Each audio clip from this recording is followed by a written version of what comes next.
Hi, I'm Deke. Welcome to dekePod, my series of once every other weekly videos on computer graphics and digital imaging.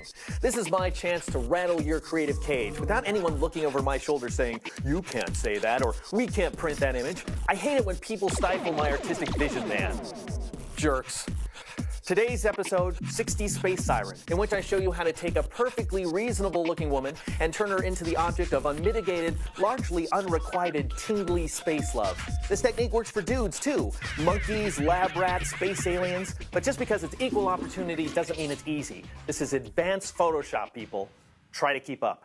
Captain Kirk, Rocket Man. So I'm thinking Star Trek, the old generation. You know, the one with Captain Kirk, the lascivious, promiscuous, lovesick Captain Kirk. He was always on the prowl, right? If you pulled that crap in a modern workplace, he'd be on Boston Legal. But he wasn't a sex addict. He was a classic rocket man. You know what I mean? Far away from home, he was, to use our quaint 21st century term, lonely. Anyway, my favorite thing about Star Trek TOG was how we, the viewers, always knew when the captain was feeling amorous. Take this frame from the episode Mud's Women. How does she look? Or more accurately, how does Kirk see her? She's close up, lots of crazy makeup, some complimentary backlighting, and most telling, diffused focus.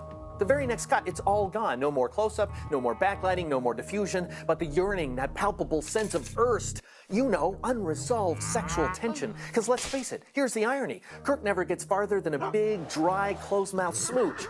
The thirst is still there. Sharpness threatens, softness beckons. So how does one transform into Kirk's vision of mouth-drying beauty? We'll start off with this woman here. Her name is Natasha. That's her name. And she looks great, but let's face it, she's too sharply focused. Kirk is attracted to soft, downy soft, fluffy, two-ply toilet paper soft. Plus, she's vertical. No, by that I mean her aspect ratio is totally wrong. Where Kirk gets his aspect, it's strictly 4:3. Spock can live without love, but Kirk cannot.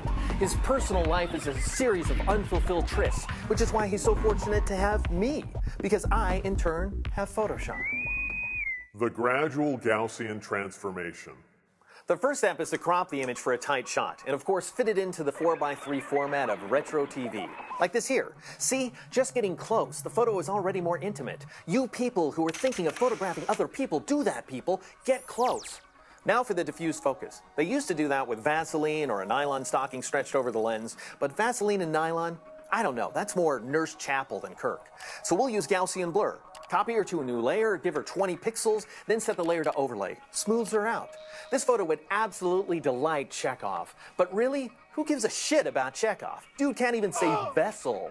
Kirk is a red-blooded American, and as the rest of the world knows, there's no satisfying an American. But let's try.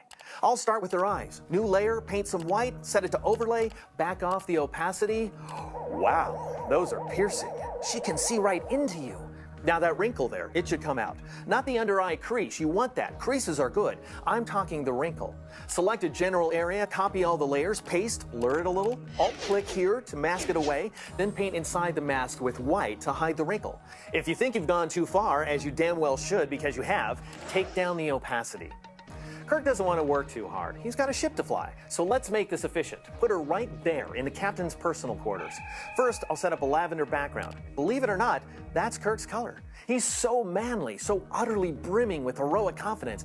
Not even princess-grade lavender can diminish his powers. Add some gradient lighting and a groovy space painting, and then mask the model into place. Now that last step, mask the model into place.